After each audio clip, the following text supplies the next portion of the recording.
사막 밑을 뚫는 것은 죽음을 부르는 일이다. 리야드는 세계 건설사들의 무덤이라 불렸습니다. 15년간 프랑스와 중국이 500억 달러를 날리고 철수할 수밖에 없었죠. 그때 파이잘 부청장이 최후의 결단을 내렸습니다. 한국이라면 가능하겠습니까? 72시간 후 4명의 한국인이 킹칼리드 공항에 내렸습니다. 전 세계 언론이 비웃었죠. 무모합니다. 사막은 불가능의 땅입니다. 하지만 18일 만에 불가능이 현실이 되자 BBC가 긴급 속보를 띄웠고 사우디 장관이 한국 팀 앞에 무릎 꿇었습니다. 당신들은 공사를 한 게 아니라 사람을 살렸다. 도대체 삼성중공업은 어떤 일을 해낸 걸까요? 세계 건설사를 다시 쓴 그 충격적인 18일, 지금 바로 공개합니다. 잠깐 영상 시작 전에 구독을 눌러주세요. 그리고 지금 댓글로 대한민국 파이팅이라고 외쳐주세요. 대한민국의 위대함을 전 세계에 알리는데 정말 큰 힘이 됩니다. 그럼 이야기 시작하겠습니다. 97분. 리야드 도심 한복판에서 앰뷸런스가 꼼짝도 못한 시간입니다. 차들이 바다처럼 넘실거리고 경적 소리가 하늘을 찔렀지만 길은 열리지 않았습니다. 그 안에 실린 건 11살 소년이었죠. 학교에서 쓰러진 아이는 병원까지 겨우 5km, 평소라면 12분이면 닿을 거리였습니다. 하지만 차선 하나 움직일 공간이 없었습니다. 도로는 섬이 된 차들로 가득 찼고 앰뷸런스는 그저 그 섬 중 하나일 뿐이었죠. 97분이 흐른 뒤 응급실 문이 열렸지만 소년의 심장은 이미 멈춰 있었습니다. 그날 저녁 리야드의 모든 뉴스가 이 비극을 쏟아냈습니다. 도시가 아이를 죽였다는 제목이 화면을 가득 메웠죠. 분노가 거리를 휩쓸었습니다. 아버지의 절규가 방송을 탔고 어머니는 카메라 앞에서 무너졌습니다. 길만 뚫려 있었다면, 단 10분만 빨랐다면, 그 목소리는 칼날처럼 사람들의 가슴을 베었습니다. 저는 그날 서울 본사 회의실에서 그 영상을 봤습니다. 화면 속 아이의 교복이 선명했고 구겨진 가방이 앰뷸런스 옆에 놓여 있었습니다. 가슴이 내려앉았죠. 저는 이도현입니다. 한국의 지하철도 건설 현장을 15년간 누빈 엔지니어였습니다. 서울 9호선, 신분당선, 수도권 광역급행철도까지 땅속을 뚫는 일이 제 삶이었죠. 하지만 그날 화면 속 소년 앞에서 저는 한없이 작아졌습니다. 제가 뚫은 터널들이 과연 누군가의 생명을 살렸을까 하는 질문이 머릿속을 떠나지 않았습니다. 사흘 뒤 사우디 교통부 파이잘 부청장에게서 전화가 왔습니다. 이도현 씨, 우리 도시는 지금 죽어가고 있습니다. 길이 막혀서 사람이 죽는 도시입니다. 한국이 도와줄 수 있겠습니까? 목소리에 다급함이 배어 있었죠. 저는 즉시 물었습니다. 얼마나 급하신 겁니까? 파이잘은 잠시 침묵하다가 답했습니다. 어제 또 한 명이 갔습니다. 응급차가 87분 걸렸습니다. 우리는 더 이상 기다릴 시간이 없습니다. 그의 말 한마디 한마디가 무게로 다가왔습니다. 리야드는 인구 700만의 거대 도시였지만 지하철이 없었습니다. 프랑스 기업이 10년간 시도했다가 포기했고 중국 컨소시엄은 5년 만에 철수했죠. 사막은 무덤이라는 말이 업계에서 공공연히 돌았습니다. 50도를 넘나드는 열기, 예측 불가능한 지반, 그리고 지하 곳곳에 숨어있는 빈 공동들. 땅을 파는 순간 모래가 무너져 내리고 장비가 주저앉고 인명사고가 속출했습니다. 누구도 사막 밑을 안전하게 뚫어낸 적이 없었습니다. 파이잘은 제안했습니다. 18일만 주십시오. 3.9km 구간을 검증해 주십시오. 조용히, 안전하게, 한국 방식으로 보여주십시오. 그것만 증명되면 본사업 140km 전체를 한국에 맡기겠습니다. 18일. 단 18일로 10년간의 실패를 뒤집으라는 것이었습니다. 회의실 안은 조용해졌습니다. 동료들이 저를 쳐다봤죠. 누군가는 고개를 저었고 누군가는 숨을 삼켰습니다. 하지만 저는 다시 그 소년을 떠올렸습니다. 97분을 기다리다 멈춘 심장. 길이 막혀서, 단지 길이 없어서 사라진 생명. 제가 파온 터널들이 정말 누군가를 살렸는지 이제 증명할 때가 온 것 같았습니다. 저는 파이잘에게 답했습니다. 18일 약속합니다. 하지만 우리는 속도를 파는 게 아닙니다. 생명을 되돌려 놓는 겁니다. 조용히, 안전하게, 사람이 다치지 않게 해내겠습니다. 전화를 끊은 뒤 저는 팀원들을 불렀습니다. 윤세린, 한가람, 오진우. 이들은 제가 15년간 함께 땅을 판 동료들이었습니다. 리야드로 갑니다. 18일 안에 불가능을 가능으로 바꿔야 합니다. 세린이 물었습니다. 18일로 충분합니까? 저는 대답했습니다. 충분하지 않습니다. 하지만 해야 합니다. 길이 없어서 사람이 죽는 도시에 우리가 길을 놓아야 합니다. 사흘 뒤 저희는 리야드 공항에 내렸습니다. 섭씨 48도의 열기가 피부를 태웠고 사막의 모래먼지가 입술을 말렸습니다. 파이잘이 마중 나왔고 악수를 청했습니다. 그의 손은 뜨겁고 거칠었지만 눈빛은 간절했습니다. 한국을 믿습니다.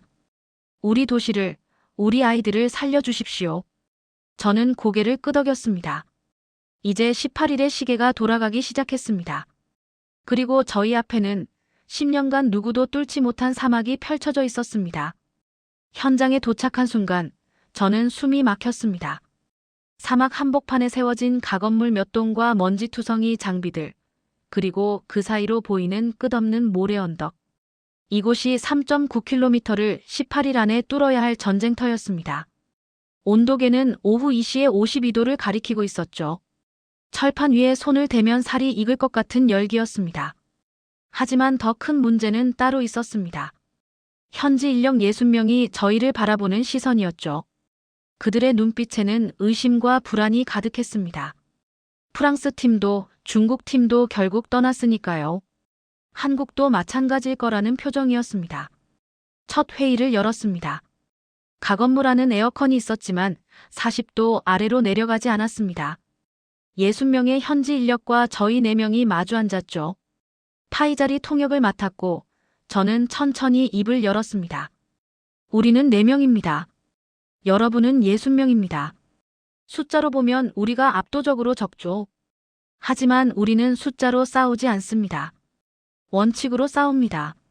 사람들이 웅성거렸습니다. 원칙? 사막에서 원칙이 무슨 소용이냐는 표정들이었습니다. 윤세린이 일어났습니다.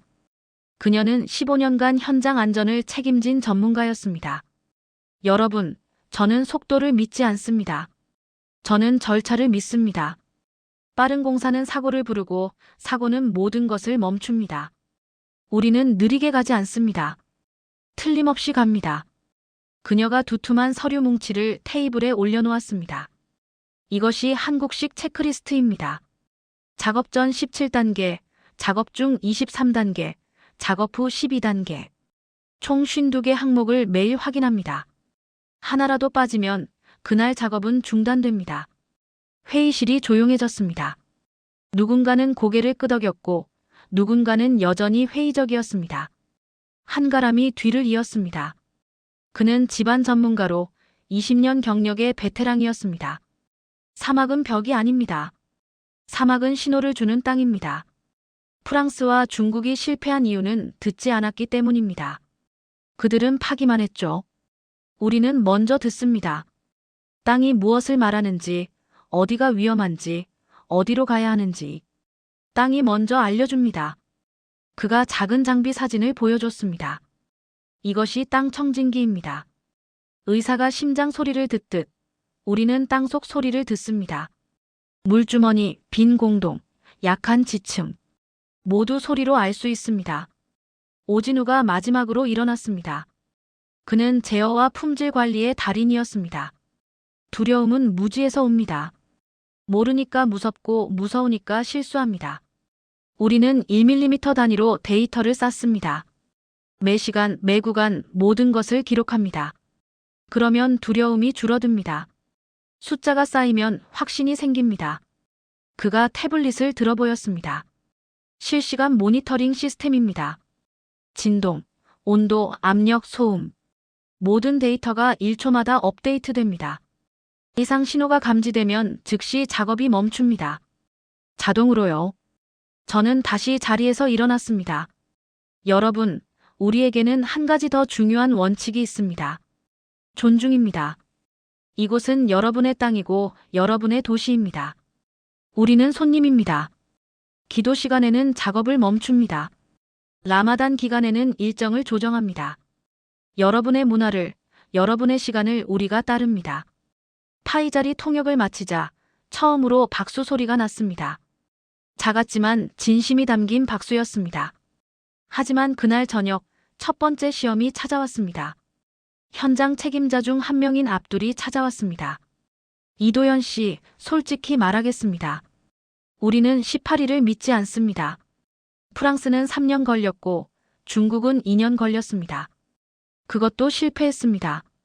4명이 18일 만에 불가능합니다. 그의 목소리는 단호했습니다. 저는 그를 똑바로 쳐다봤습니다. 압둘, 우리는 3년을 18일로 압축하려는 게 아닙니다. 우리는 이미 15년을 준비했습니다. 서울에서, 부산에서, 대전에서. 우리는 이미 실패를 다 겪었습니다.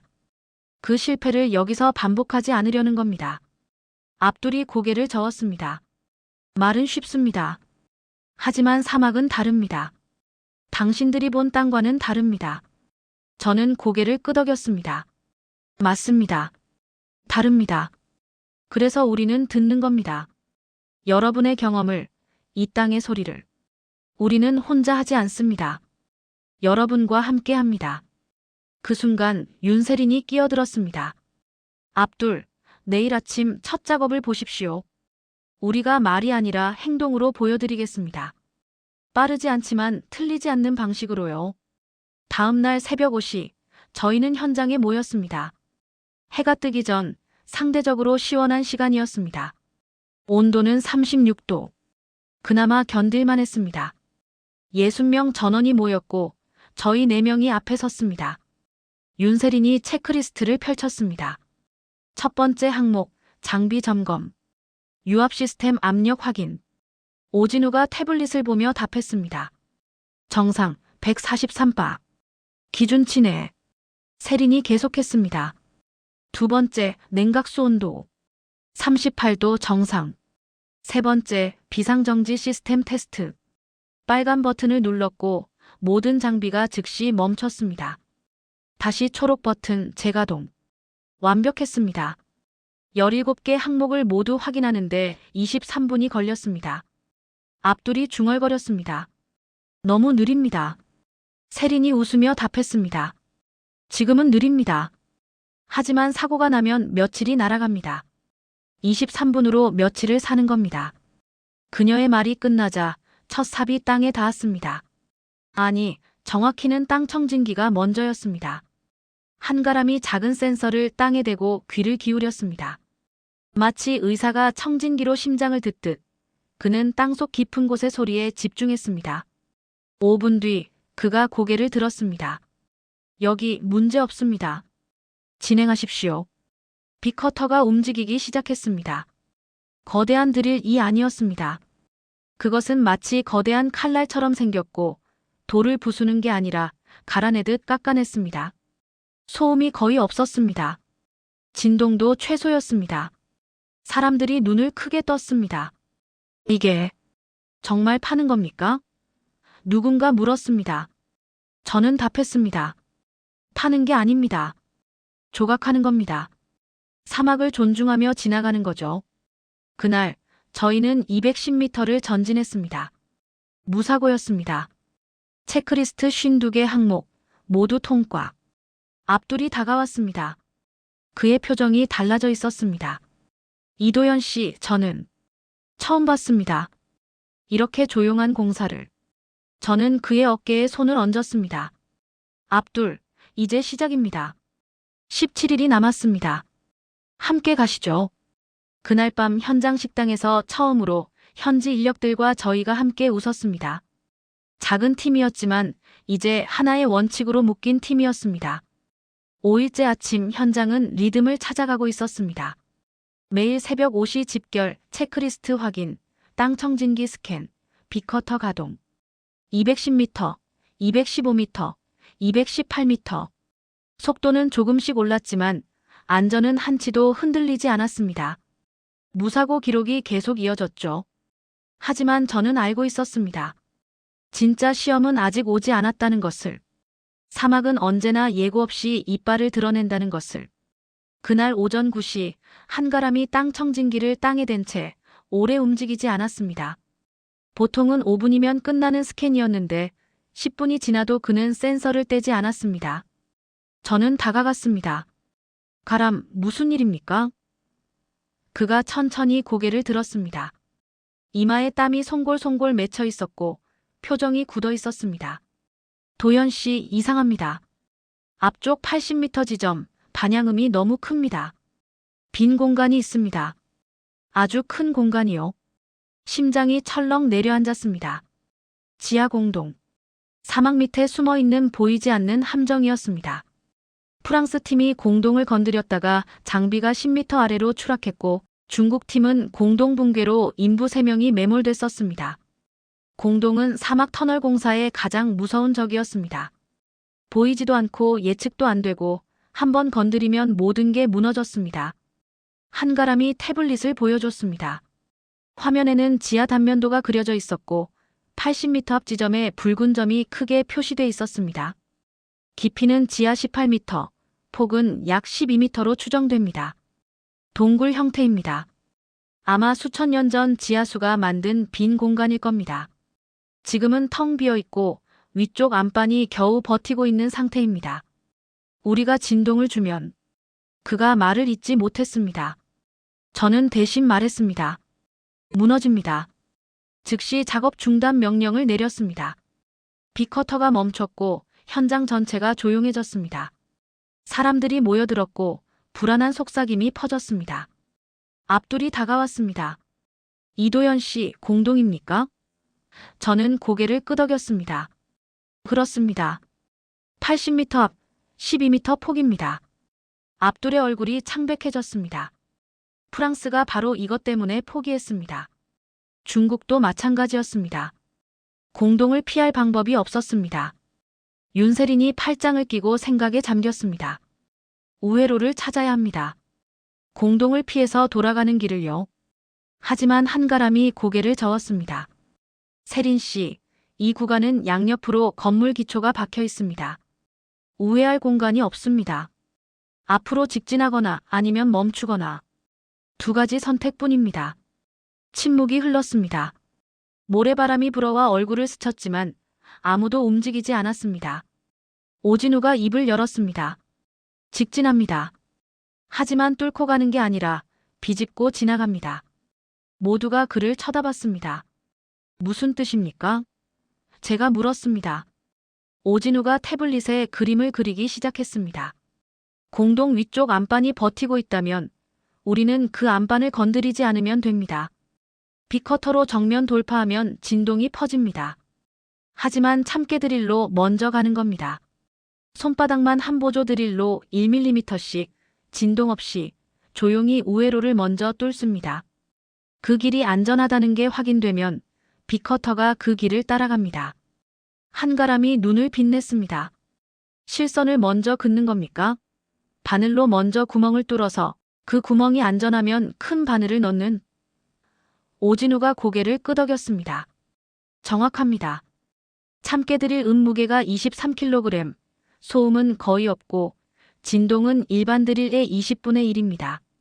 안반에 실처럼 가는 구멍을 먼저 뚫어서 안전한 경로를 확인합니다.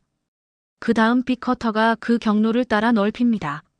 천천히 조금씩 공동을 깨우지 않으면서요. 저는 숨을 깊이 들이마셨습니다. 이론적으로는 가능했습니다. 하지만 실제로 해본 적은 없었습니다. 참깨 드릴은 원래 정밀 보수 작업용이었지 터널 우회로를 뚫는 용도가 아니었습니다. 80m를 그 작은 드릴로, 그것도 공동 바로 옆을. 위험했습니다. 하지만 다른 방법이 없었습니다. 파이잘에게 전화를 걸었습니다. 부청장님, 지하 공동이 발견됐습니다. 작업이 중단됐습니다. 전화 너머로 긴 침묵이 흘렀습니다. 이도연 씨, 그럼 끝입니까? 그의 목소리가 떨렸습니다. 저는 답했습니다. 아닙니다. 시작입니다. 우리는 공동을 피하지 않습니다. 공동을 존중하며 지나갑니다. 참깨 드릴로 먼저 길을 그리겠습니다. 시간이 더 걸립니다. 하지만 안전하게 갑니다. 파이잘이 물었습니다. 얼마나 걸립니까? 저는 한가람을 쳐다봤습니다. 그가 계산기를 두드리더니 답했습니다. 최소 4일. 참깨 드릴로 86m 우회 경로를 뚫고 안전성을 확인하는데 4일입니다. 18일 중 이미 5일이 지났고 이제 13일이 남았습니다. 4일을 여기에 쓰면 9일 안에 나머지를 끝내야 했습니다. 빠듯했습니다. 아니, 거의 불가능에 가까웠습니다. 하지만 저는 파이잘에게 말했습니다. 부청장님, 우리는 18일을 약속했습니다. 그 약속을 지키겠습니다. 하지만 사람이 다치는 18일은 의미가 없습니다. 우리는 무사고로 끝냅니다. 그게 한국입니다. 파이잘이 길게 숨을 내쉬었습니다. 알겠습니다. 믿겠습니다. 조심하십시오. 그날 오후 참깨 드릴이 처음으로 땅에 닿았습니다.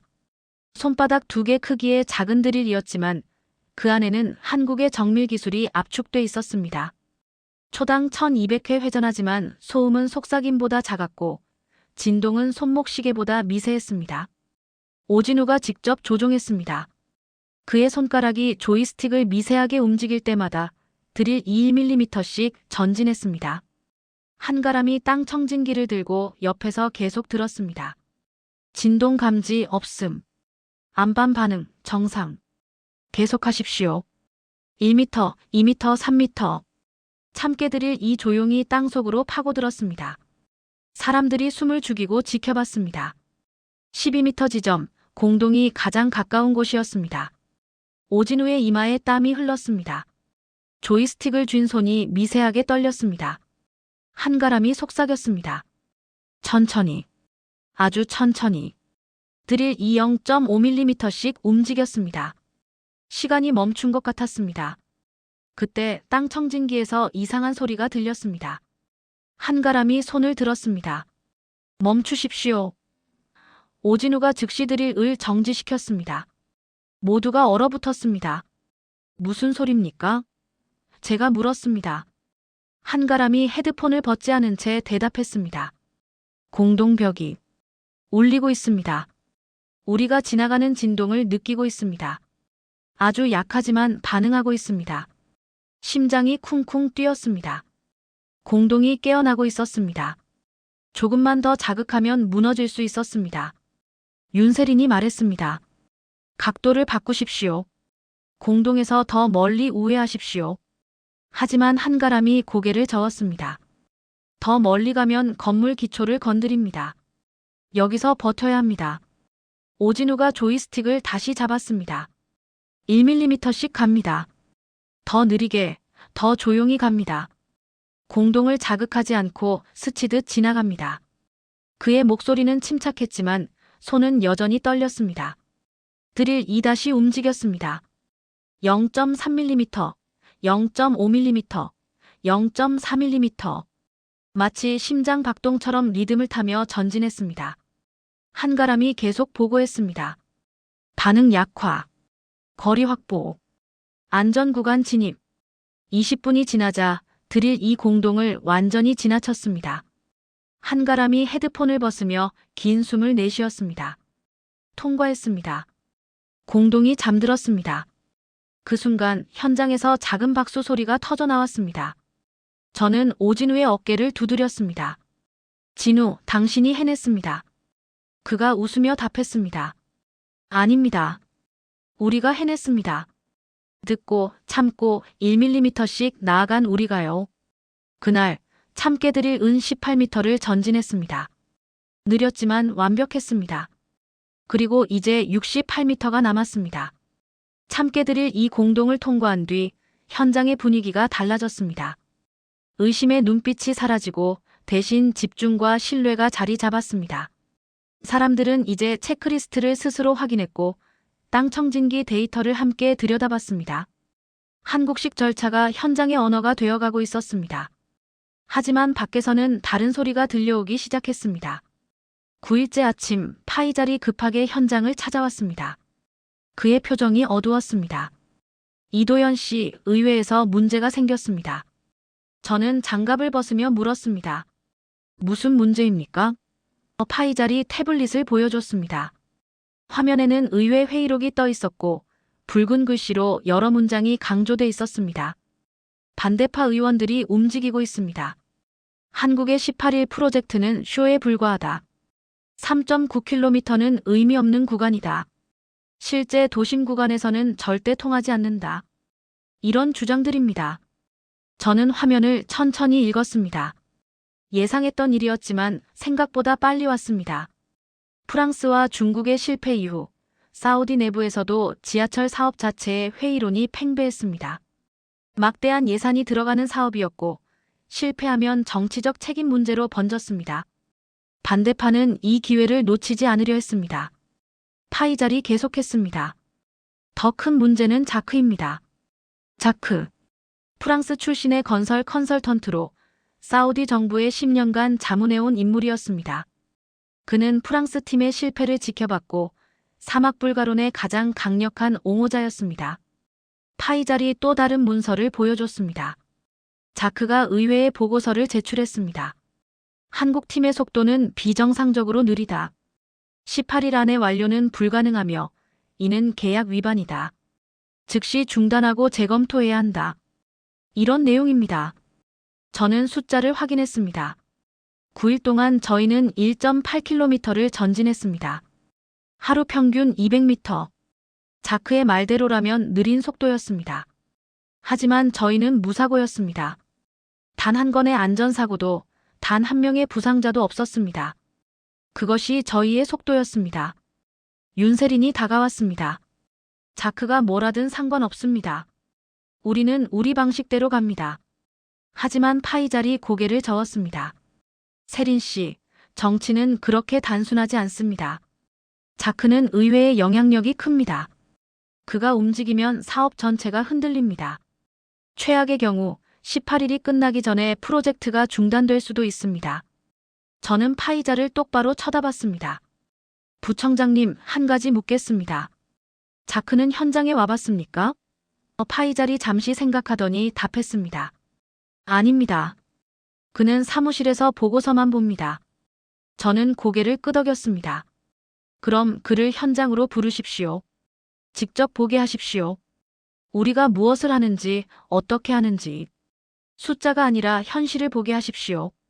이틀 뒤 자크가 현장에 나타났습니다. 60대 중반의 백발 남성으로 깔끔한 정장 차림이었습니다. 사막 한복판에 구두를 신고 온 그의 모습이 어색했습니다. 그는 현장을 둘러보며 코웃음을 쳤습니다. 이게 한국의 기술입니까? 작은 드릴 하나로 사막을 뚫는다. 프랑스는 200톤짜리 TBM을 동원했습니다. 중국은 더 큰 장비를 가져왔죠. 그들도 실패했는데 이런 장난감으로. 저는 침착하게 답했습니다. 자크 씨, 크기가 아닙니다. 정확성입니다. 200톤 장비는 강하지만 사막에서는 통제 불가능합니다. 진동이 크고 소음이 크고 집안 반응을 예측할 수 없습니다. 우리는 반대로 갑니다. 작지만 정밀하게, 조용하지만 확실하게. 자크가 비웃었습니다. 말은 그럴듯합니다. 하지만 숫자는 거짓말하지 않습니다. 당신들은 9일 동안 1.8km. 너무 느립니다. 한가람이 끼어들었습니다. 느린 게 아닙니다. 안전한 겁니다. 프랑스 팀은 빨랐습니까? 하루 300m씩 갔죠. 하지만 2년 만에 중단됐습니다. 사고가 속출했고 장비가 파손됐고 신뢰를 잃었습니다. 중국도 마찬가지였습니다. 속도는 빨랐지만 끝은 없었습니다. 자크의 표정이 굳었습니다. 당신들도 끝이 없을 겁니다. 18일은 불가능합니다. 저는 자크를 빅커터 앞으로 안내했습니다. 자크 씨, 직접 보십시오. 이것이 우리의 답입니다. 빅커터가 가동됐습니다. 거대한 칼날이 회전하며 안반에 닿았습니다. 하지만 소음은 거의 들리지 않았습니다. 속삭임보다 작은 소리였습니다. 진동도 느껴지지 않았습니다. 자크가 눈을 크게 떴습니다. 이게 어떻게? 오진우가 설명했습니다. 절삭 방식입니다. 돌을 부수는 게 아니라 갈아냅니다. 다이아몬드 코팅날이 초당 800회 회전하며 0.3mm씩 깎아냅니다. 충격이 없으니 진동이 없고 마찰열은 냉각수로 즉시 식힙니다. 소음은 밀폐 구조로 차단됩니다. 자크가 빅커터에 손을 댔습니다. 기계는 작동 중이었지만 손에 느껴지는 진동이 거의 없었습니다. 그가 중얼거렸습니다. 믿을 수 없군요. 윤세린이 말했습니다. 믿으십시오. 이것이 한국입니다. 큰 소리 대신 정확함으로, 힘 대신 기술로 갑니다. 그날 오후 자크는 땅 청진기 작업도 지켜봤습니다. 한가람이 센서를 땅에 대고 지하 소리를 듣는 모습을, 오진우가 1mm 단위로 데이터를 기록하는 모습을, 윤세린이 52개 체크리스트를 하나하나 확인하는 모습을. 그는 아무 말도 하지 않았지만 표정이 조금씩 변해갔습니다. 의심이 호기심으로, 호기심이 존중으로. 저녁 무렵 자크가 저를 불렀습니다. 이도현 씨, 솔직히 말하겠습니다. 저는 당신들을 믿지 않았습니다. 프랑스와 중국이 실패한 곳에서 작은 팀이 성공한다. 말도 안 된다고 생각했습니다. 그가 잠시 멈췄습니다. 하지만 오늘 제가 틀렸다는 걸 봤습니다. 당신들은 싸우지 않습니다. 사막과 싸우지 않고 땅과 싸우지 않습니다. 당신들은 듣습니다. 그리고 존중합니다. 그게 차이군요. 저는 고개를 끄덕였습니다. 자크 씨, 우리는 정복자가 아닙니다. 우리는 손님입니다. 이 땅의 손님이고 이 도시의 손님입니다. 손님은 주인을 존중해야 합니다. 사막도 사람도 문화도. 자크가 손을 내밀었습니다. 18일, 끝까지 지켜보겠습니다. 그리고 의회에 보고하겠습니다. 한국이 무엇을 하고 있는지 제대로 보고하겠습니다. 11일째, 저희는 하루 240m를 기록했습니다. 속도가 오르기 시작했습니다. 사람들이 익숙해졌고 절차가 몸에 배었고 신뢰가 쌓였습니다. 무사고 기록은 계속 이어졌고 현장은 하나의 유기체처럼 움직였습니다. 자크는 매일 현장에 나왔고 조용히 지켜봤습니다. 그리고 메모했습니다. 한국의 방식을, 한국의 원칙을. 그날 밤 파이잘이 전화를 걸어왔습니다. 이도현 씨, 자크가 의회 보고서를 철회했습니다. 그리고 새 보고서를 제출했습니다. 한국 팀의 진행은 정상이며 18일 완료 가능성이 높다. 기술적 탁월성과 안전성이 검증됐다. 이런 내용입니다. 저는 깊게 숨을 내쉬었습니다. 정치적 장애물 하나가 사라졌습니다. 이제 남은 건 사막뿐이었습니다. 13일째 새벽, 저는 잠에서 깼습니다. 시계는 새벽 3시 42분을 가리키고 있었습니다. 잠이 오지 않았습니다. 오늘이 결전의 날이었기 때문입니다. 참깨들이 이 86m 우회로를 완성했고 이제 빅커터가 그 길을 따라 공동 구간을 통과할 차례였습니다. 지난 4일간 참깨들이 이 그린 실선을 이제 본선으로 만드는 날이었습니다. 새벽 5시 현장에 모였습니다. 평소보다 사람들이 일찍 모였고 표정이 긴장돼 있었습니다. 모두가 알고 있었습니다. 오늘이 고비라는 것을. 공동은 여전히 그곳에 있었고 조금만 잘못 건드리면 모든 게 무너질 수 있었습니다. 윤세린이 체크리스트를 평소보다 더 천천히 확인했습니다. 52개 항목 하나도 빠뜨리지 않고 2번씩 점검했습니다. 한가람이 마지막으로 땅 청진기를 들었습니다. 공동의 상태를 최종 확인하는 시간이었습니다. 그는 센서를 땅에 대고 긴 시간 동안 움직이지 않았습니다. 5분, 10분, 15분. 모두가 숨을 죽이고 기다렸습니다. 마침내 그가 헤드폰을 벗고 고개를 끄덕였습니다. 공동은 잠들어 있습니다. 지난 4일간 변화 없습니다. 안정적입니다. 하지만 그가 말을 멈췄습니다. 하지만 뭡니까? 제가 물었습니다. 빅커터의 진동이 참깨들이보다 큽니다. 미세하지만 차이가 있습니다. 공동이 느낄 수 있습니다. 오진우가 태블릿을 보며 말했습니다. 진동을 더 줄여야 합니다. 빅커터 회전 속도를 평소의 60%로 낮추겠습니다. 대신 절삭 깊이를 0.2mm로 줄입니다. 속도는 느려지지만 진동은 최소화됩니다. 윤세린이 물었습니다. 얼마나 느려집니까? 하루 120m. 평소의 절반입니다. 모두가 침묵했습니다. 공동 구간이 86m. 절반 속도로 가면 거의 하루가 걸렸습니다. 18일 중 이미 13일이 지났고 5일이 남았습니다. 하루를 여기에 쓰면 나머지를 4일 안에 끝내야 했습니다. 저는 결정을 내렸습니다. 속도는 상관없습니다. 안전이 먼저입니다. 60%로 가십시오. 공동을 깨우지 마십시오.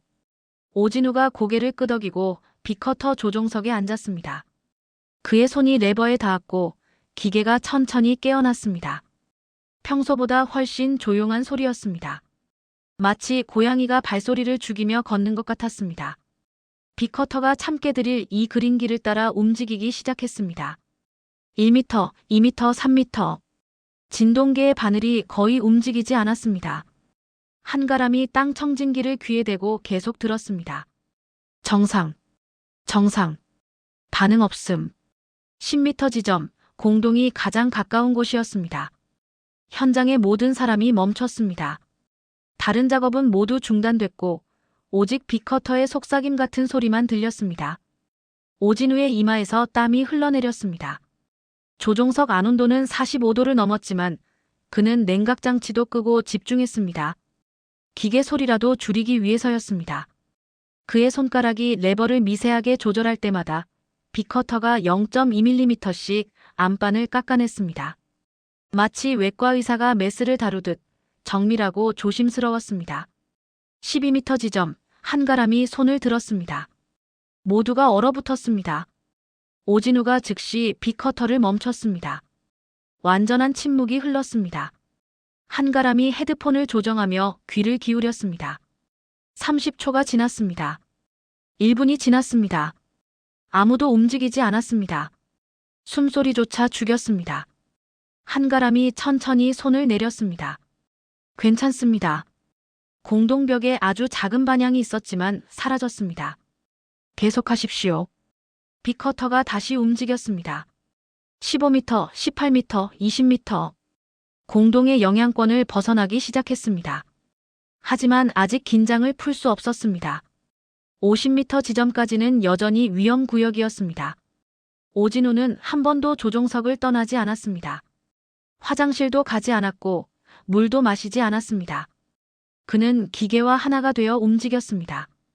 오후 3시 30m를 통과했습니다. 절반이었습니다. 하지만 그때 땅 청진기에서 이상한 신호가 잡혔습니다. 한가람이 얼굴을 찌푸렸습니다. 도연 씨, 공동 내부에서 움직임이 감지됩니다. 아주 작지만 뭔가 변하고 있습니다. 심장이 철렁했습니다. 무너지고 있습니까? 한가람이 고개를 저었습니다. 아닙니다. 무너지는 건 아닙니다. 하지만 반응하고 있습니다. 우리의 존재를 느끼고 있습니다. 윤세린이 말했습니다. 멈춰야 합니까? 저는 한가람을 쳐다봤습니다. 그가 계속 들으며 답했습니다. 아직은 괜찮습니다. 위험 수준은 아닙니다. 하지만 더 조심해야 합니다. 저는 오진우에게 말했습니다. 진우, 속도를 더 줄이십시오. 50%로. 오진우가 레버를 조정했습니다. 빅커터의 움직임이 더욱 느려졌습니다. 이제 눈으로 봐도 거의 움직이지 않는 것처럼 보였습니다. 하지만 조금씩 확실하게 전진하고 있었습니다. 40m, 50m, 60m. 해가 기울기 시작했습니다. 저녁 6시가 넘었고 하늘이 붉게 물들었습니다. 사막의 온도가 조금씩 내려갔지만 긴장감은 오히려 올라갔습니다. 70m 지점. 이제 공동의 끝이 보이기 시작했습니다. 한가람이 말했습니다.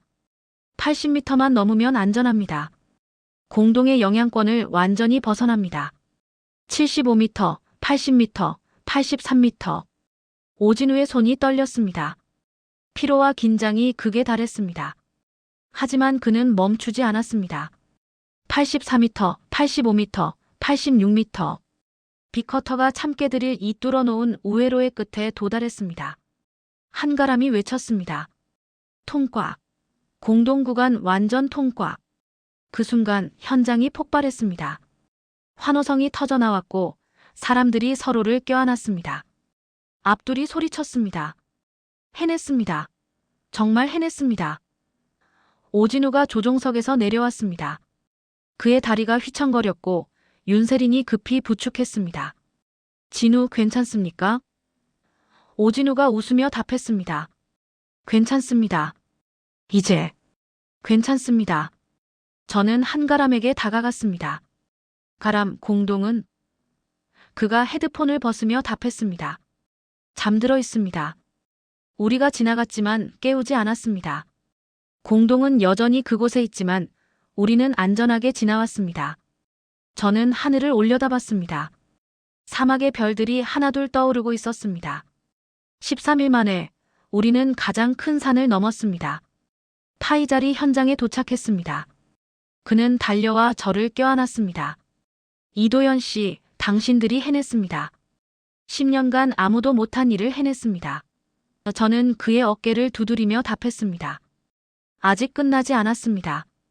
5일이 남았고 1.2km가 남았습니다. 하지만 이제 우리는 할 수 있다는 걸 압니다. 그날 밤 현장에서 처음으로 축제가 열렸습니다. 작은 축제였지만 진심이 가득한 자리였습니다. 그리고 모두가 알고 있었습니다. 이제 진짜 속도를 낼 시간이라는 것을. 14일째 아침 현장의 공기가 달랐습니다. 어제까지의 긴장이 사라지고 대신 확신이 자리 잡았습니다. 공동을 넘었다는 사실이 모든 것을 바꿔놓았습니다. 사람들의 걸음이 가벼워졌고 목소리에 힘이 실렸습니다. 이제 남은 건 1.2km. 5일이면 충분했습니다. 아니, 넉넉했습니다. 체크리스트 확인이 끝나고 빅커터가 다시 가동됐습니다. 하지만 이번에는 달랐습니다. 공동 구간을 지나온 우회로가 이제 본선이 되었습니다. 참깨 드릴 이 그린 86m에 가는 실선을 빅커터가 터널로 넓혀놓았습니다. 그 길은 프랑스도 중국도 생각하지 못한 길이었습니다. 듣고 우회하고 존중하며 만든 길이었습니다. 오진우가 빅커터 속도를 다시 올렸습니다. 이제 공동의 위협이 사라졌으니 정상 속도로 돌아갈 수 있었습니다. 회전 속도 100%, 절삭 깊이 0.5mm. 기계가 본래의 리듬을 되찾았습니다. 한가람이 땅 청진기로 앞 구간을 스캔했습니다. 도연 씨, 앞으로 500m 구간 집안 양호합니다. 물주머니 없고 공동 없고 안방 강도 일정합니다. 직진 가능합니다. 저는 고개를 끄덕였습니다. 전속력으로 갑니다. 하지만 체크리스트는 그대로입니다. 속도를 올려도 안전은 내려놓지 않습니다. 윤세린이 웃으며 답했습니다. 당연하죠. 안전은 속도와 관계없습니다. 안전은 습관입니다. 그날 저희는 280m를 전진했습니다. 공동 통과 이후 최고 속도였습니다. 무사고는 여전히 계속됐습니다. 하지만 그날 오후 예상치 못한 방문객이 찾아왔습니다. 사우디 교통부 장관이었습니다. 그는 왕세자실에서 직접 파견한 인물로 이 프로젝트의 최종 승인 권한을 가진 사람이었습니다. 파이잘이 급히 저를 불렀습니다. 이도현 씨, 장관이 오셨습니다. 직접 현장을 보고 싶다고 합니다. 장관은 50대 초반의 날카로운 인상을 가진 남성이었습니다. 그는 현장을 둘러보며 질문을 쏟아냈습니다. 18일 중 14일이 지났습니다. 진행률은 얼마입니까? 저는 답했습니다. 2.7km 완료했습니다. 약 69%입니다. 장관이 고개를 끄덕였습니다. 4일 안에 1.2km 가능합니까? 가능합니다. 지금 속도라면 3일이면 충분합니다. 장관이 빅커터를 쳐다봤습니다. 이 기계가 프랑스와 중국이 실패한 구간을 뚫었습니까? 저는 고개를 끄덕였습니다. 정확히는 이 기계만이 아닙니다. 땅 청진기로 먼저 듣고 참깨 드릴로 우회로를 뚫고 빅커터가 그 길을 따라갔습니다. 세 가지가 함께 움직인 결과입니다. 장관이 관심을 보였습니다. 땅 청진기. 그게 뭡니까? 한가람이 앞으로 나왔습니다. 그는 땅 청진기를 들어보이며 설명했습니다. 장관님, 의사가 청진기로 심장을 듣듯 저희는 이 기계로 땅을 듣습니다. 땅속 빈 공간, 물주머니, 약한 지층. 모두 소리로 알 수 있습니다. 파기 전에 먼저 듣습니다. 그러면 위험을 피할 수 있습니다. 장관이 눈을 빛냈습니다. 직접 보여줄 수 있습니까? 한가람이 땅 청진기를 땅에 댔습니다. 장관에게 헤드폰을 건넸고 장관이 귀에 댔습니다. 그의 표정이 변했습니다. 놀라움, 호기심, 그리고 경외. 이게 땅속 소리입니까? 한가람이 답했습니다. 네. 지금 들리는 낮은 울림은 단단한 안반입니다. 만약 빈 공간이 있다면 높은 반향음이 들립니다. 물이 있다면 물결 소리가 섞입니다. 땅은 계속 말하고 있습니다. 저희는 듣기만 하면 됩니다. 장관이 헤드폰을 벗으며 말했습니다. 놀랍습니다. 프랑스와 중국은 이런 기술이 없었습니까? 저는 답했습니다. 있었을 겁니다. 하지만 사용하지 않았습니다. 그들은 빠르게 가려 했습니다. 저희는 바르게 가려 했습니다. 그 차이입니다. 장관이 오진우에게 다가갔습니다. 당신이 빅커터를 조종합니까? 오진우가 고개를 끄덕였습니다. 네, 장관님. 어떻게 이렇게 조용하게 팔 수 있습니까? 오진우가 설명했습니다. 부수지 않고 갈아냅니다. 충격을 주지 않고 절삭합니다. 그러면 진동이 최소화되고 소음도 줄어듭니다. 그리고 모든 데이터를 1초마다 기록합니다. 진동, 온도, 압력. 이상 신호가 나오면 즉시 멈춥니다. 장관이 태블릿 화면을 들여다봤습니다. 실시간으로 업데이트되는 수백 개의 데이터가 그래프로 표시되고 있었습니다. 이 모든 걸 감시합니까? 네. 사람이 놓칠 수 있는 것을 기계가 잡고 기계가 판단 못하는 것을 사람이 결정합니다. 둘이 함께 움직입니다. 장관이 윤세린에게 물었습니다. 무사고라고 들었습니다. 14일간 단 한 건도. 세린이 답했습니다. 네, 장관님. 작은 부상도 없었습니다. 체크리스트 52개 항목을 매일 확인하고 하나라도 이상 있으면 작업을 멈춥니다. 속도보다 안전이 먼저입니다. 장관이 고개를 끄덕였습니다. 인상적입니다. 프랑스는 2년간 17건의 사고가 있었고 중국은 23건이었습니다. 한국은 0건. 이게 차이군요. 장관이 현장을 한 바퀴 돌며 사람들과 이야기를 나눴습니다. 압돌과도 현지 인력들과도 그리고 저희 팀과도. 1시간 뒤 그가 다시 저를 불렀습니다. 이도현 씨, 솔직히 말하겠습니다. 저는 회의적이었습니다. 18일. 불가능하다고 생각했습니다. 하지만 오늘 직접 보니 가능할 것 같습니다. 아니, 확실합니다. 그가 잠시 멈췄습니다. 하지만 한 가지 더 궁금합니다. 당신들은 왜 이렇게 합니까? 안전을 최우선으로 속도를 희생하면서까지.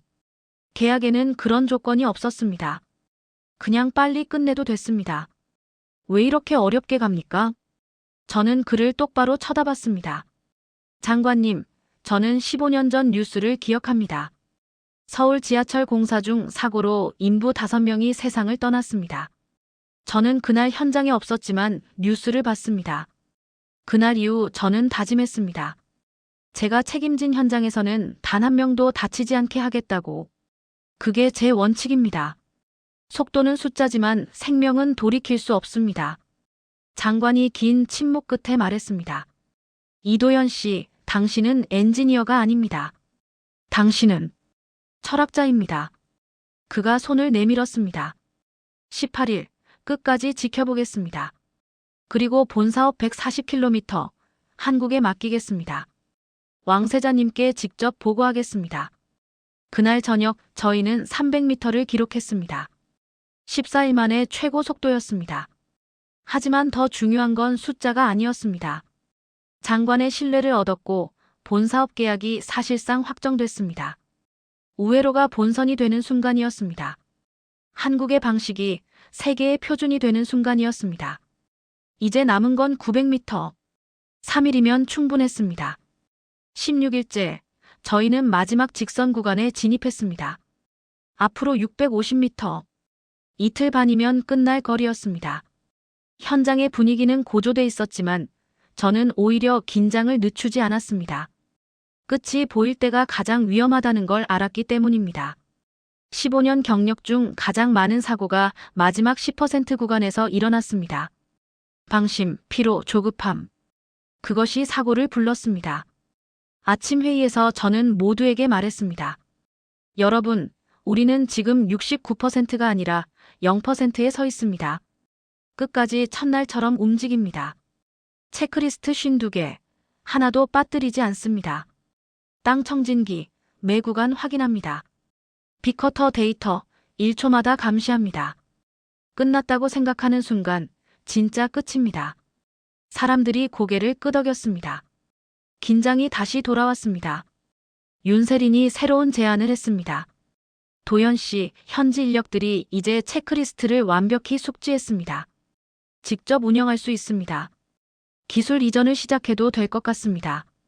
저는 잠시 생각했습니다. 기술 이전. 그것이 본 사업의 핵심이었습니다. 140km를 한국 팀이 다 할 수는 없었습니다. 현지 인력이 스스로 운영할 수 있어야 했습니다. 하지만 지금 마지막 이틀을 남겨두고 한가람이 말했습니다. 저도 세린 씨 의견에 동의합니다. 압둘과 현지 팀장 3명은 이미 준비됐습니다. 땅 청진기 사용법도 익혔고 빅커터 보조 조종도 할 수 있습니다. 지금 시작하면 본 사업 때 바로 투입 가능합니다. 오진우도 고개를 끄덕였습니다. 데이터 모니터링도 가르쳤습니다. 이상 신호 판독, 비상 정지 절차. 모두 이해했습니다.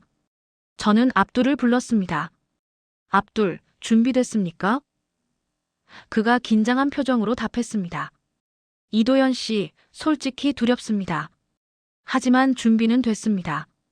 지난 16일간 매일 봤습니다. 이제 제 차례인 것 같습니다. 저는 그의 눈을 들여다봤습니다. 두려움이 있었지만 결의도 있었습니다. 저는 결정했습니다. 좋습니다. 오늘부터 시작합니다. 하지만 우리가 옆에 있습니다. 모든 단계를 함께 합니다. 그날 오전, 압둘이 처음으로 체크리스트를 주도했습니다. 윤세린이 옆에서 지켜봤지만 입을 열지 않았습니다. 압둘이 항목을 하나씩 읽어갔습니다. 첫 번째, 장비 점검. 유압 시스템 압력 확인. 현지 인력 1명이 답했습니다.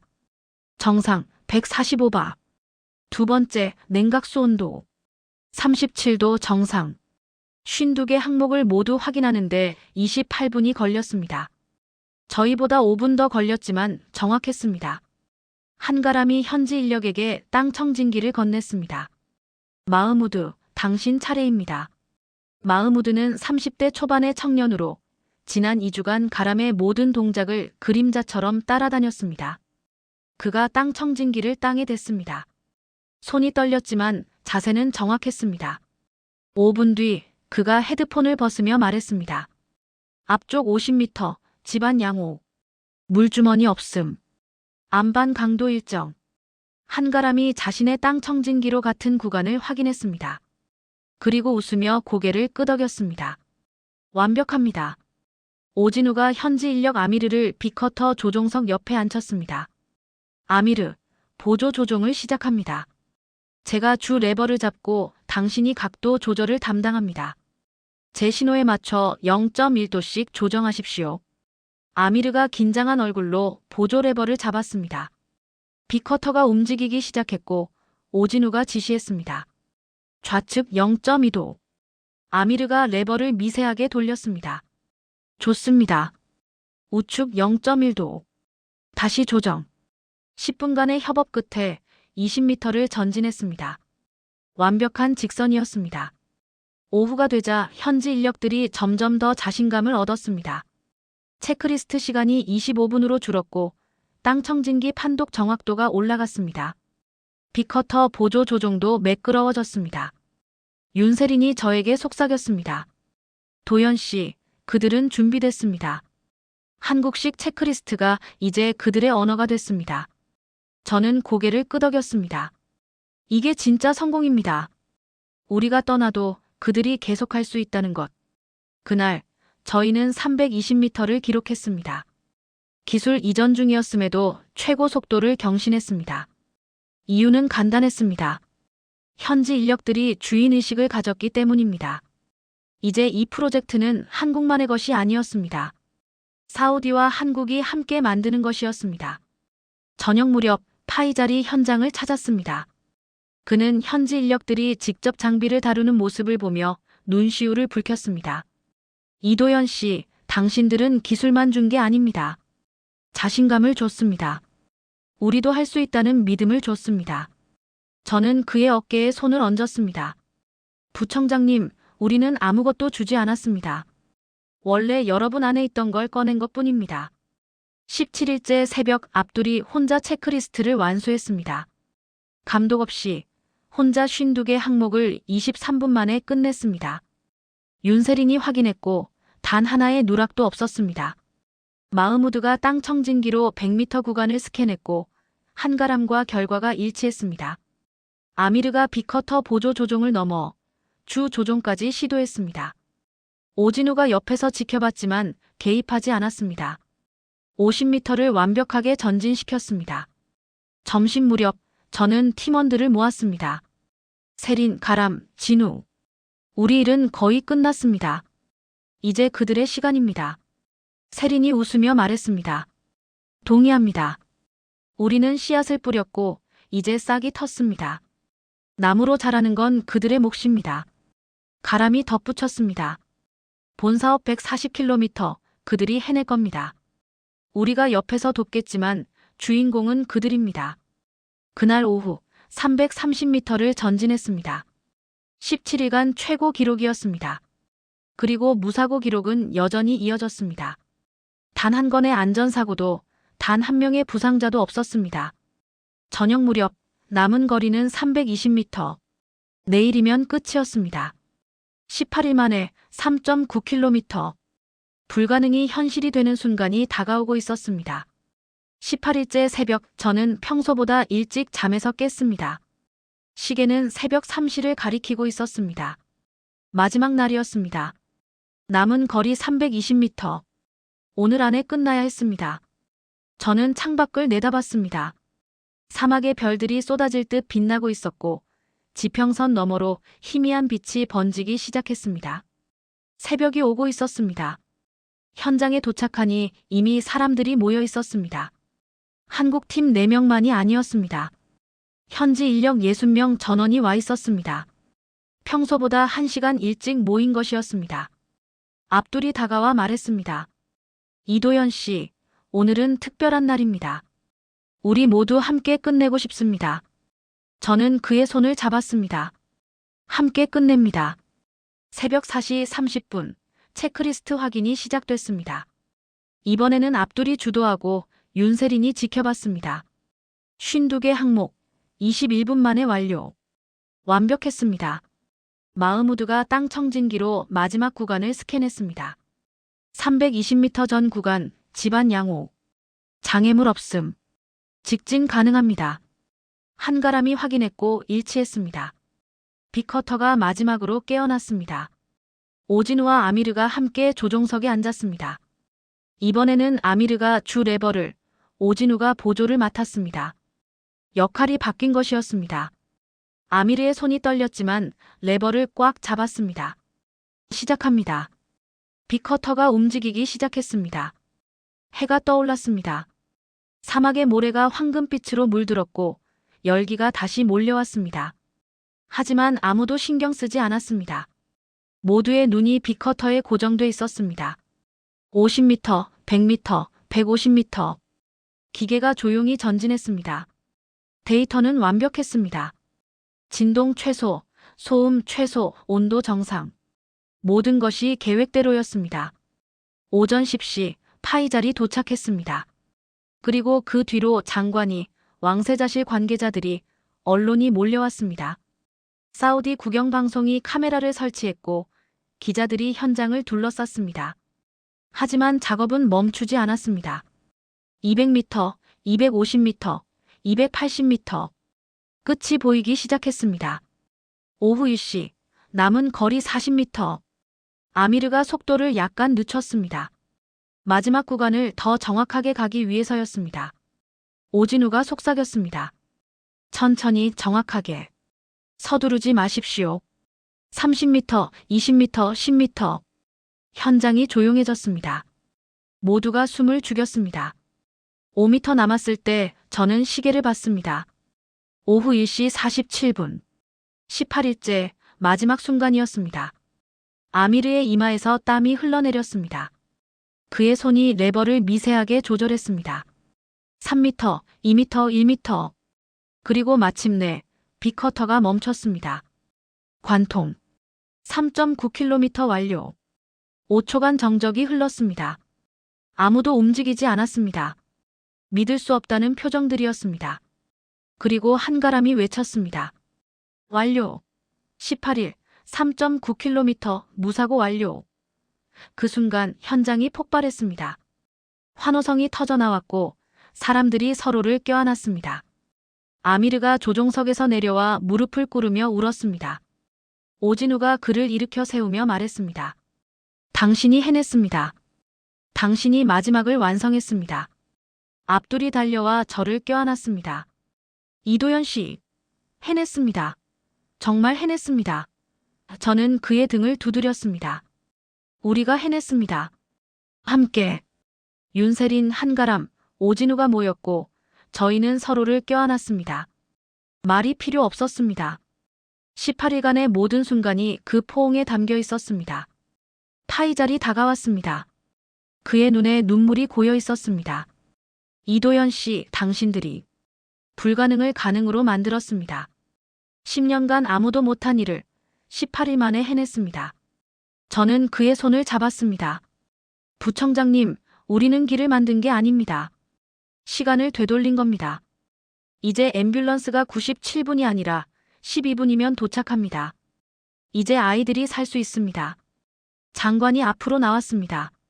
그는 마이크를 잡고 말했습니다. 오늘 역사가 바뀌었습니다. 사막은 무덤이라는 말이 거짓임이 증명됐습니다. 한국이 그리고 사우디가 함께 증명했습니다. 18일 3.9km 무사고. 이제 140km 본 사업을 시작합니다.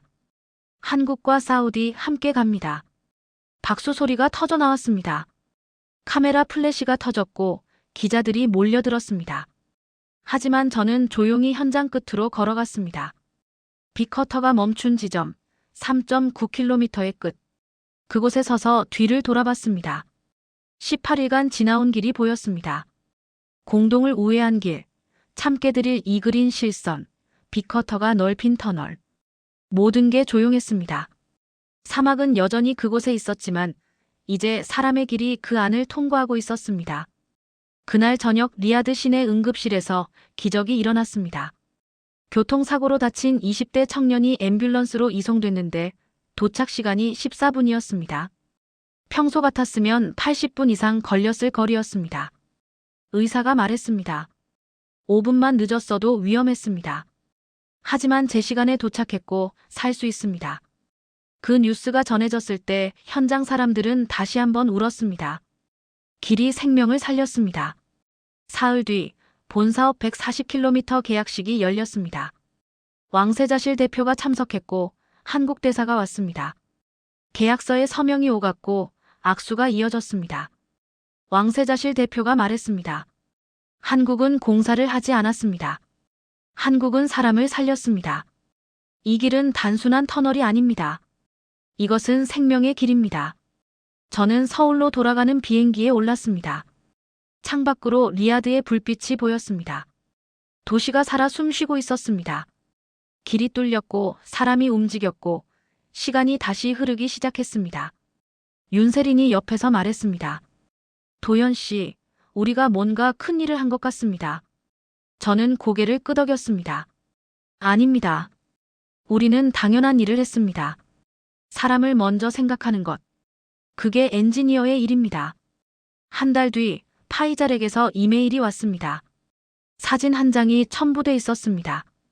압둘과 현지 팀원들이 새로운 구간에서 작업하는 모습이었습니다.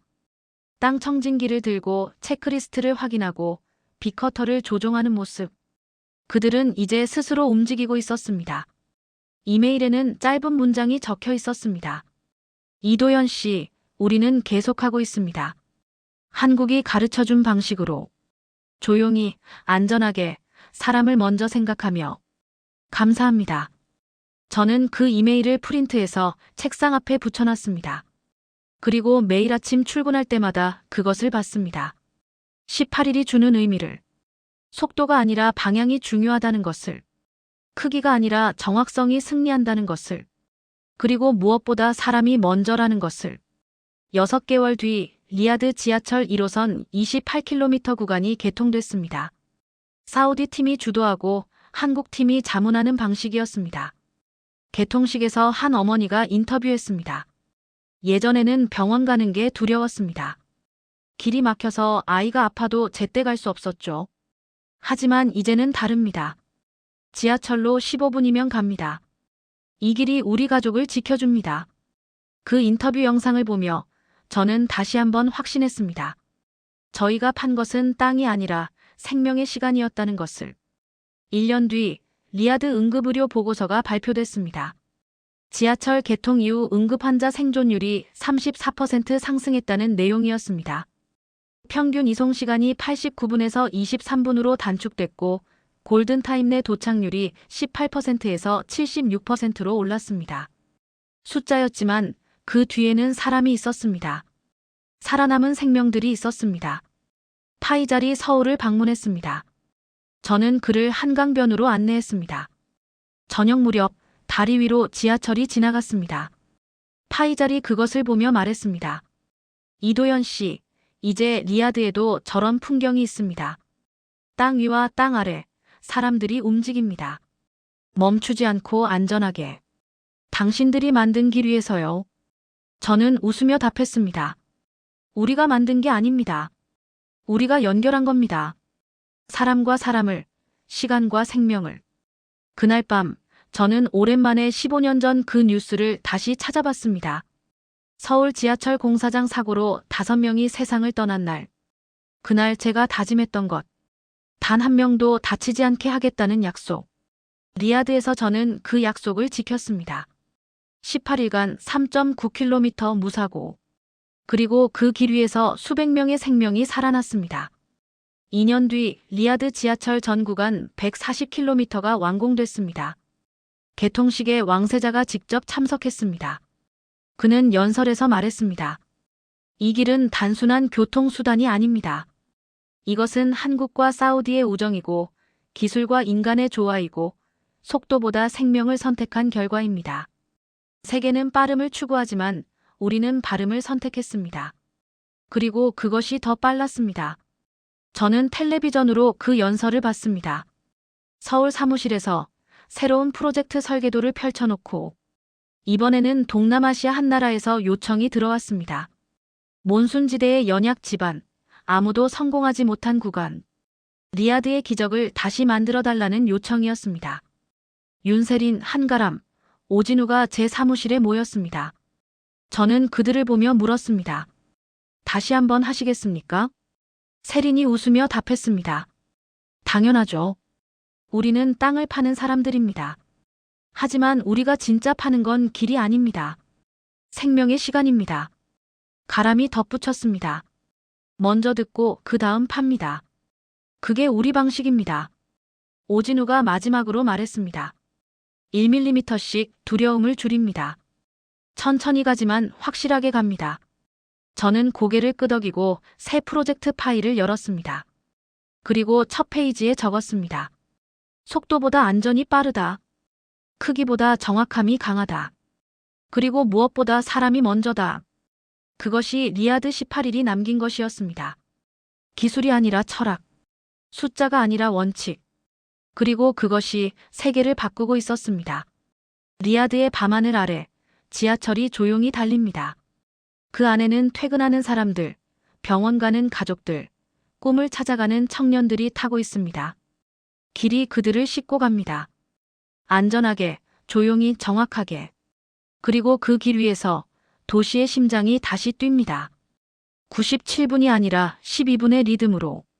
멈추지 않고 살아서 희망을 싣고. 그것이 한국이 사막에 남긴 것입니다. 터널이 아니라 생명이었습니다. 시청해주셔서 감사합니다. 감동뉴스 TV였습니다. 구독과 좋아요는 컨텐츠 제작과 대한민국의 위대함을 전 세계에 알리는데 큰 힘이 됩니다. 감사합니다.